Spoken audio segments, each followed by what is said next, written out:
Quem quiser depois assistir, né, vai estar no canal lá no YouTube, né, aí para a questão de revisão de prova. O que acontece? Nós vamos tratar da unidade 4. A unidade 4 ela vai falar sobre a destruição do Templo de Jerusalém, né, o período depois da destruição do templo até o estabelecimento do Estado de Israel em 1948, e depois ele vai tratar das igrejas do Apocalipse, né? Nós vamos no GT mais, né, nesses últimos capítulos e na questão do Templo de Jerusalém. Até porque esse período depois da revolta judaica de Bar Korba, nós temos um período muito grande de história que não, com muito detalhe, e que o livro ele pincela de uma forma igual acontece com a questão de história da igreja. O livro do Ibad ele fica meio anacrônico certas coisas, um vai e volta assim de data, sem ter a data dos acontecimentos, né, e pula outros acontecimentos também que seriam relevantes aí na questão da história do povo de Israel nesse período da última revolta judaica, repreendida aí pelo imperador Adriano do Império Romano, até o dia da fundação do Estado de Israel ali em 1948, depois da Segunda Guerra. É muita história que tem aí, e os fatos ali eles seguem uma ordem cronológica, mas fica muito vazio, dá uns saltos assim. E estava até conversando com o Rafael sobre a questão da colonização do Brasil. A maior parte da colonização do Brasil, né, que a gente ouviu no colégio durante esses anos todos, né, que era ladrão que veio para o Brasil, que era o sujeito que estava em Portugal lá que ia ser condenado, que ia ser preso ou morto, aí para não morrer dava chance a ele de vir para o Brasil. Mas na verdade a maior parte aí foi de judeu que veio para o Brasil, judeu sefaradita que habitava na Península Ibérica ali na Espanha. Eles vieram para o Brasil na época do descobrimento. Então, o Rafael está até mencionando. Quantos por cento você falou, Rafa, que eu não lembro agora? Rapaz. 70%. 70%, né? Porque provavelmente 70% do povo brasileiro tem sangue judeu. E nem sabe que tem, né? Se fala muito aí dos negros, mas dos judeus ninguém fala. Isso daí é outra questão. A história ela tem muito a ensinar, e a gente vendo a história, a gente vai vendo o porquê de muitas coisas que acontecem hoje, que a gente acredita ser do modo e na verdade é de outro, né? Mas ela é, de certa forma, negligenciada pelo brasileiro, e pelo brasileiro de igreja, então, mais ainda. Então, nós temos que ser exceções, é por isso que nós estamos aqui estudando essas coisas, né? Para ser exceção mesmo. Então, nós vamos tratar de um episódio histórico, que é a destruição do Templo de Jerusalém no ano 70. O judeu nunca se agradou, né, do povo romano ali dominando a Judéia, ali as regiões, né, que seriam do Israel lá da época de Moisés, porque embora ocupasse uma parte, tinha parte que o judeu não ocupava, mas que estava prometida. Então, isso sempre incomodou o judeu. A finalidade do judeu até hoje é ter seu território lá do Êxodo, o território da Torá prometido a Israel restaurado, e não era diferente no primeiro século, e o judeu se incomodava ali com o domínio romano. Nós vamos ver só a parte depois de Cristo. Tem muito acontecimento antes acerca dos romanos com os judeus, mas vamos pegar depois da ascensão de Jesus Cristo. Jesus Cristo sobe aos céus, tem o dia de Pentecostes, e alguns fatos históricos vão acontecendo. Se eu não me engano, Lucas 5,39 trata de um sujeito que é Judas Galileu. Judas Galileu ele teria sido considerado o primeiro zelote, tá? Ele é mencionado em Atos 5,39, se não me engano, é 5,39. ele teria sido o primeiro zelote. Zelote era um partido, assim como os fariseus, dos saduceus. Na verdade, não era partido no sentido que a gente compreende hoje, mas uma facção judaica.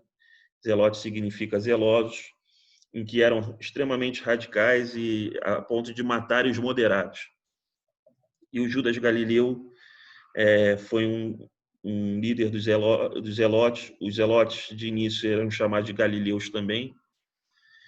Então se confundia num determinado momento quando falava acerca de galileus se estava falando desse grupo radical ou não. Esse Judas Galileu e muitos outros começaram a surgir, e a gente vê isso ali quando Gamaliel defende os apóstolos no Sinédrio. Fala ali no Sinédrio. Gamaliel defende os apóstolos no Sinédrio. E, irmãos, vai terminar em 9 minutos. Aí eu mando outro link.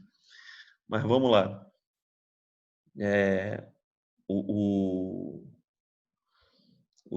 No Sinédrio, Gamaliel defende os apóstolos e Gamaliel menciona alguns movimentos messiânicos que se frustraram. No tempo de Jesus, muitos messias eles apareceram. O próprio Jesus ele fala que muitos virão o nome dele e se falar eis ele aqui ou eis acolá, e muitos movimentos surgiram. E movimentos por parte dos zelotes também cridos como messiânicos. O filho de Judas Galileu, que era Menahem, foi um ícone nessa participação dos zelotes aí na Guerra Judaico-Romana. A Guerra Judaico-Romana ela estoura no ano 66. Pouco tempo depois de Paulo ir para Roma, no reinado de Nero, você vê ali o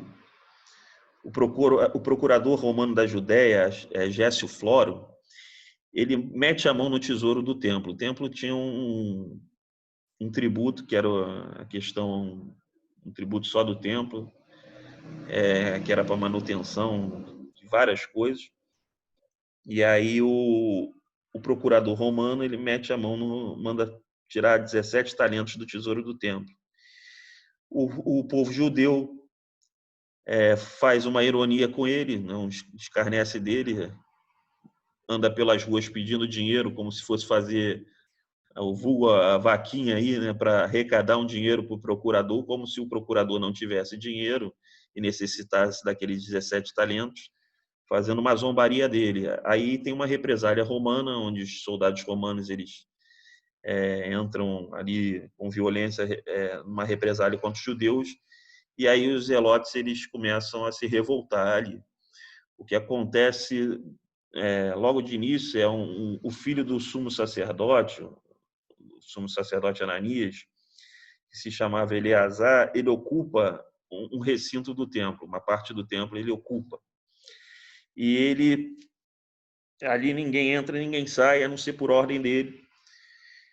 E aí o sumo sacerdote, pai dele, vai até a Agripa II, o rei Herodes Agripa II, aquele para quem Paulo pregou, e ele falou para Paulo: você quer me persuadir também? E aí Paulo fala: não somente o Senhor, mas tantos quantos me ouvem, numa das defesas de Paulo. Então, esse sumo sacerdote ele vai até o Agripa e pede que o Agripa mande tropas lá para convencer seu filho, aquela coisa toda. As tropas chegam e o Eleazar põe as tropas na fortaleza de Herodes. Não é a Fortaleza Antônio, é a Fortaleza de Herodes. E deixa eles ali, o que não resolve nada. No final, o que acontece com a nobreza romana ali da cidade, eles recebem um salvo-conduto para ter uma certa liberdade e circulação, mas aí eles matam todo mundo, para deixar bem claro que não ia ter acordo, não ia ter moderação dali para frente. Enquanto acontece isso em Jerusalém, no Templo de Jerusalém, você vê em outros locais onde tem uma fortaleza, tinha uma fortaleza chamada Massada, que era no alto, numa colina, e outra chamada Heródion, onde Herodes foi sepultado, Herodes o Grande.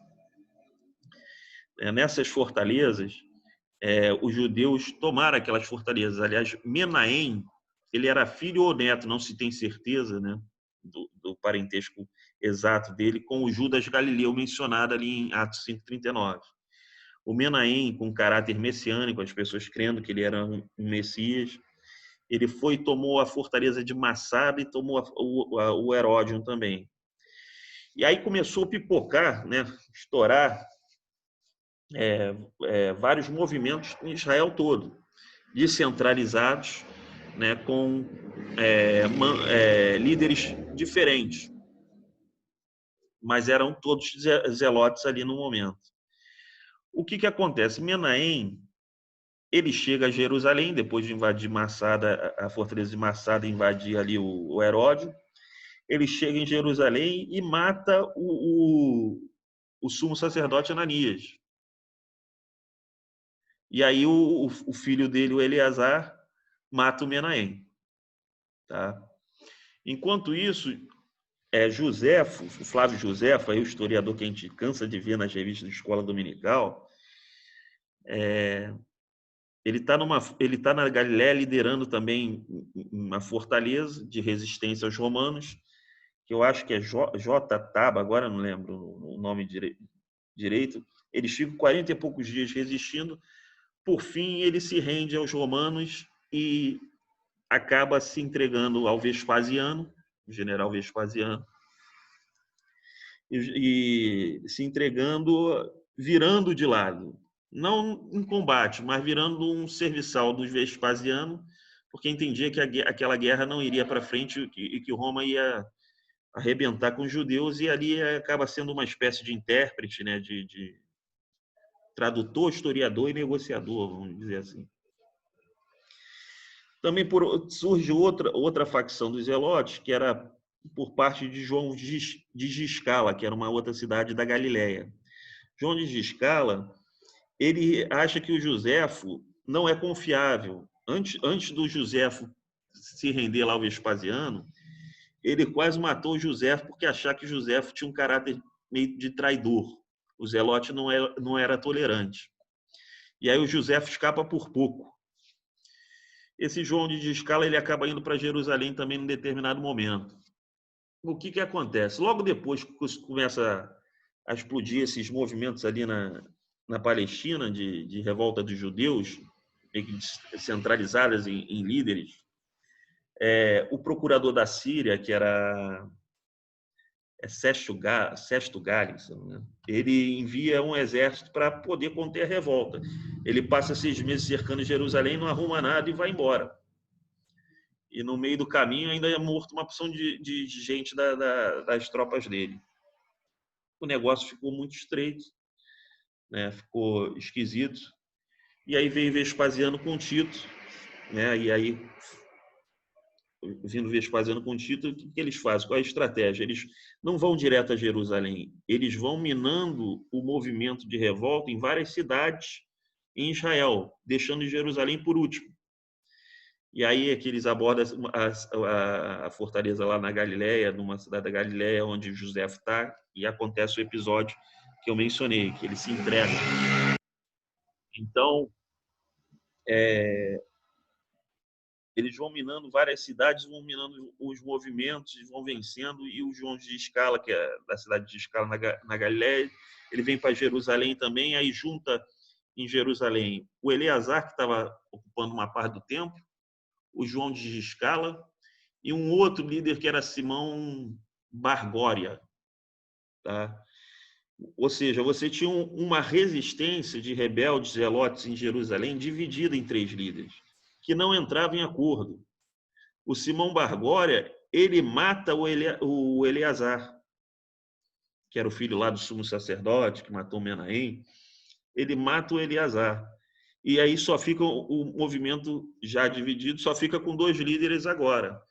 Só que aí chega, o que acontece nesse meio tempo? Quando Vespasiano já tinha tomado vai cair, irmãos. Jerusalém tinha tomado, Vespasiano já tinha tomado as cidades ali da Palestina.